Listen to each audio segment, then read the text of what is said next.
O retrato de Dorian Gray, capítulo 13. Dorian saiu do aposento e começou a subir. Atrás, próximo, Basil Hallward o acompanhava. Caminhavam suaves, como por instinto costumavam fazer os homens à noite. O lampião joga na parede, na escada, sombras fantásticas. O vento crescente fez rufar algumas janelas. Ao alcançarem o patamar superior, Dorian posou no chão o lampião, retirou a chave, girou-a na fechadura. Você insiste em saber, Basil? Insisto. Fico contente. Você é o único homem no mundo habilitado a conhecer tudo a meu respeito. Sua interferência em minha vida foi muito maior do que você pensa. Suspendeu o lampião, abriu a porta, entrou. Uma corrente de ar passou e a luz subiu por um momento numa labareda laranja, sinistra. Dorian estremeceu, sussurrou ao posar o lampião sobre a mesa. Feche a porta. Hallward olhou ao redor, a expressão intrigada. O quarto parecia inabitado havia anos. Uma tapeçaria flamenga desbotada, um quadro coberto, uma cassone italiana, antiga e uma estante quase vazia. Era tudo o que continha, parece, além de uma cadeira e uma mesa. Dorian Gray acendia um pedaço de vela sobre o parapeito da lareira, e Basil percebeu que todo o lugar estava coberto de poeira e que o tapete estava esburacado. Por trás dos lambris, debatendo-se, um camundongo correu. Pairava o odor úmido do bolor. Quer dizer então, Basil, que para você Deus é o único capaz de ver a alma? Puxe a cortina e verá minha alma. Hallward franziu o senho, resmungando. Você está louco, Dorian, ou está encenando? Não vai puxar? Então devo eu puxá-la. E Dorian arrancou a cortina da travessa, jogou-a no chão. Uma exclamação de horror irrompeu dos lábios do pintor quando viu, à luz penumbrosa, aquele rosto repugnante que, ali na tela, sorria para ele em escarninho. Algo naquela expressão encheu-o de revolta e repulsa. Céus! O rosto que via era mesmo o rosto de Dorian Gray, e o horror, por maior que fosse, ainda não viera a estragar-lhe por completo a maravilhosa beleza. Um pouco de dourado havia ainda naqueles cabelos que raleavam e um pouco de escarlate na boca sensual. Os olhos injetados ainda mantinham algo da graça do azul. As curvas nobres ainda não se haviam de todo esvaecido daquelas narinas esculpidas, daquela garganta plástica. Claro, era Dorian em pessoa. Mas quem o fizera? Basil parecia identificar as próprias pinceladas e a moldura era desenho seu. A ideia era monstruosa, tanto que sentiu medo. Apanhou a vela acesa, apontou-a para o quadro. Ali estava, no canto esquerdo, o próprio nome, traçado em letras compridas, em vermelho claro. Tratava-se de uma paródia torpe, de alguma sátira infame, ignóbil. Não fora ele quem a fizera, jamais. Mesmo assim, era seu próprio quadro. Sabia-o e sentiu como se o próprio sangue se transformasse em um instante de fogo em gelo inerte. Seu quadro. O que significava? Por que alterara? Hallward virou-se e, com os olhos de quem adoece, olhou para Dorian Gray. A boca retorceu e a língua crestada parecia incapaz de articular. Passou a mão na testa, de suor pegajoso estava úmida. Apoiado no parapeito da lareira, o jovem o observava com a expressão estranha que vemos nos rostos das pessoas absorvidas numa peça quando um grande artista está em cena. Sem a verdadeira tristeza, tampouco sem a verdadeira alegria. Apenas a paixão do espectador com, talvez nos olhos, um lampejo de triunfo. A flor tirara-a da lapela. Cheirava-a ou fingia cheirá-la. Por fim, a voz de Hallward veio soar-lhe estrepitosa, curiosa aos ouvidos. Mas o que significa? Dorian Gray esmagou a flor na mão. Há anos você me conheceu, me lisonjeou, ensinou-me por minha beleza a ser vaidoso. Um dia apresentou-me a um amigo seu e ele me explicou a maravilha da juventude. Você terminou meu retrato que me revelava a maravilha da beleza. Num momento de loucura, de que mesmo agora não sei se me arrependo ou não, pedi um desejo ou talvez, como você o diria, fiz uma prece. Eu me lembro. Claro que me lembro. Não, mas isso é impossível. O quadro está úmido, o bolor invadiu a tela. As tintas que uso contêm nelas um veneno mineral muito nocivo. A coisa toda é impossível, eu digo. O jovem dirigiu-se à janela, recostou a cabeça na vidraça fria, manchada de orvalho. O que é impossível? Você me disse que eu havia destruído. Eu estava errado. Foi ele quem me destruiu. Eu não acredito que este seja o quadro que eu fiz. Você não vê nele o seu ideal? Meu ideal? Como você o vê... Como você o via? Não há nada de mal nele, nada de indecente. Você foi para mim um ideal que jamais reencontrarei. Este aí é o rosto de um sátiro. É o rosto da minha alma. Por Deus, que coisa fui adorar. Tem os olhos do diabo. Dorian fez um gesto intempestivo de desespero. Dentro de nós, Basil, todos temos o céu e o inferno. Hallward voltou-se novamente para o retrato. Olhou. Meu Deus, se isso for verdade, e se for isso mesmo o que fez de sua vida, você então é pior do que o que dizem aqueles que o acusam. Mais uma vez, Hallward levantou a vela, voltada para a tela. A superfície parecia bastante imperturbável, como ele a deixara. Fora de dentro, ao que parece, que brotara toda a sordidez, todo o horror. Por uma aceleração estranha da vida interior, as lepras do pecado, lentas, corroíam aquela coisa. Não tão temível o apodrecimento de um cadáver num túmulo úmido.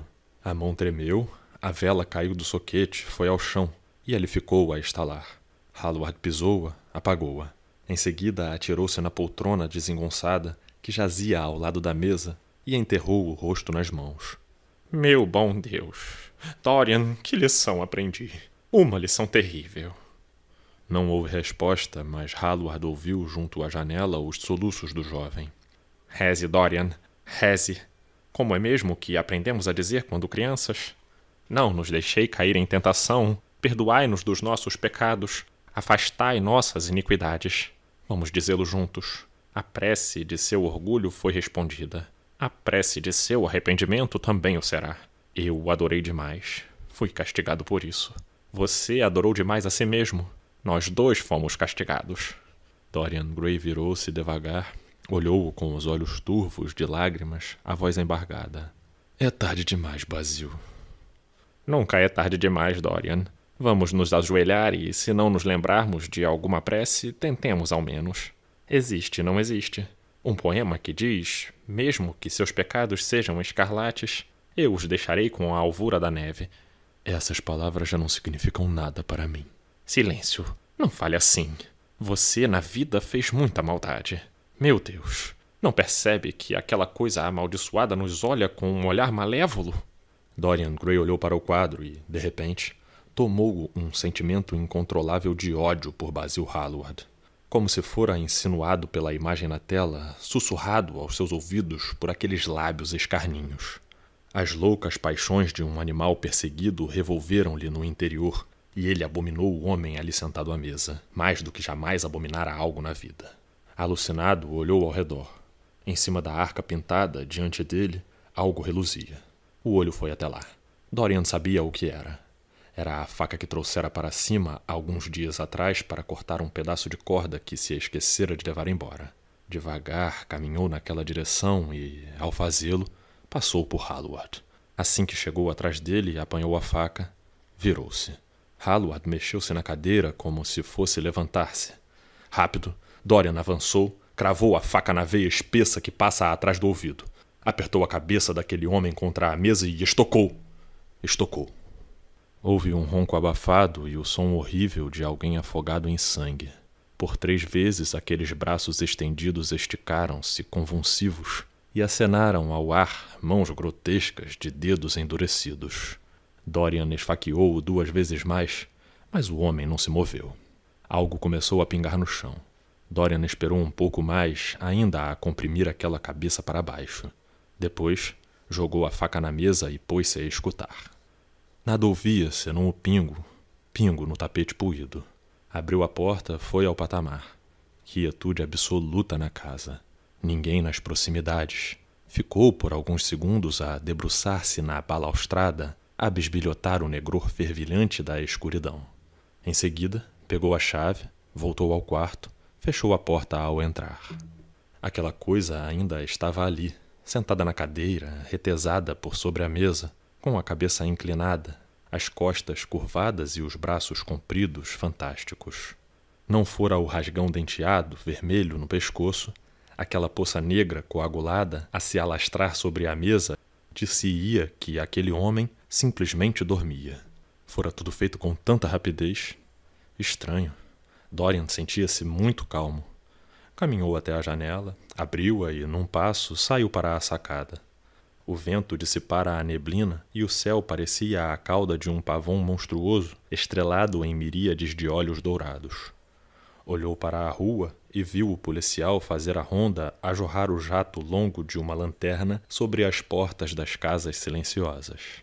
O ponto carmesim de um cabriolé errante reluziu na esquina e depois desapareceu. Lenta, uma mulher num chale adejante arrastava-se ao longo das grades, prosseguia cambaleante. Parava de vez em quando, esgueirava o olhar para trás. Numa das vezes, começou a cantar numa voz rouca. O policial caminhou até ela, disse-lhe algo. Ela foi aos tropeços, rindo. Uma rajada cortante varreu a praça. Piscaram os lampiões de gás, azularam-se e as árvores desfolhadas balouçaram para frente, para trás, os galhos de ferro negro. Dorian estremeceu, entrou. Ao passar, fechou a janela. Foi até a porta, girou a chave, abriu. Nem mesmo de relance olhou o homem assassinado. Sentia que o segredo de tudo era não constatar a situação. O amigo que pintara o retrato fatal, a que era devida toda a sua desgraça, saíra de sua vida. Isso bastava. Depois, lembrou-se do lampião, muito curioso, de artesanato mourisco, feito de prata fosca marchetada com arabescos de aço polido, tachonada com turquesas toscas. Talvez o criado desse falta dele e fizesse perguntas. Hesitou por um instante. Virou-se, depois apanhou-o em cima da mesa. Inevitável foi olhar aquela coisa morta, tão imóvel, tão horrível o branco daquelas mãos longas, como uma imagem de cera medonha. Ao passar, fechou a porta. Quieto e furtivo, desceu a escada. A madeira rangeu, parecia gemer como se dolorida. Por diversas vezes parou, esperou. Não, tudo quieto. Era apenas o ruído dos próprios passos. Ao chegar à biblioteca, viu no canto a maleta e o casaco. Teriam que ser escondidos em algum lugar. Abriu o armário secreto, embutido nos lambris, armário em que guardava os próprios disfarces, curiosos. Guardou os objetos. Poderia depois queimá-los com facilidade. Em seguida, retirou o relógio do bolso. Faltavam 20 minutos para as 2. Dorian sentou-se e pôs-se a pensar. Todos os anos, todos os meses quase, na Inglaterra, homens eram enforcados pelo que ele fizera. Pairara no ar a loucura do crime. Alguma estrela vermelha aproximava-se demais da terra. Mas que provas existiam contra ele? Basil Hallward fora embora às 11. Ninguém o vira voltar. A maioria dos criados encontrava-se no Selby Royal. O criado já fora dormir. Paris? Claro. Basil fora para Paris no trem das 00:30, como pretendia. Com hábitos tão reservados, tão curiosos, levaria meses para que se levantassem suspeitas. Meses. E antes que isso acontecesse, tudo poderia ser destruído. Tomou-o um pensamento repentino. Vestiu o casaco de pele, o chapéu, saiu. Foi ao corredor, fez uma pausa, pôs-se a escutar na calçada da rua o passo pesado do policial e a ver, refletido na janela, o jato da lanterna. Esperou, prendeu a respiração. Instantes depois, puxou o trinco e esgueirou-se afora. Ao sair, com toda a suavidade, fechou a porta. Em seguida, começou a tocar a campainha. Em cerca de 5 minutos, o criado apareceu, parcialmente vestido, com um aspecto bastante sonolento. Dorian deu um passo. Entrou. Desculpe tê-lo acordado, Francis, mas esqueci de levar a chave do trinco. Que horas são? O homem piscou, consultou o relógio de parede. São 2:10, senhor. 2:10? Tão tarde assim? Acorde-me às 9 da manhã. Tenho um trabalho a fazer. Sim, senhor. Alguém apareceu hoje à noite? O Sr. Hallward, senhor. Esperou até às 11 e depois foi-se embora. Ia pegar o trem. Ora, pena não tê-lo encontrado. Deixou algum recado? Não, senhor. Disse apenas que se não o encontrasse no clube, escreveria para o senhor de Paris. Ótimo, Francis. Não esqueça de me acordar às 9 amanhã. Não esquecerei, senhor. Trôpego de chinelos, o homem foi corredor abaixo. Dorian Gray atirou o chapéu e casaco em cima da mesa. Passou à biblioteca. Por um quarto de hora, caminhou pelo aposento de um lado a outro, a morder o lábio, a pensar. Em seguida abaixou-se, apanhou numa das prateleiras o livro azul, começou a folheá-lo. Alan Campbell, 152, Hertford Street, Mayfair. Claro, era esse o homem que queria. Canal Rafali. Se inscreva, deixe seu like, contribua financeiramente através dos links na descrição do vídeo.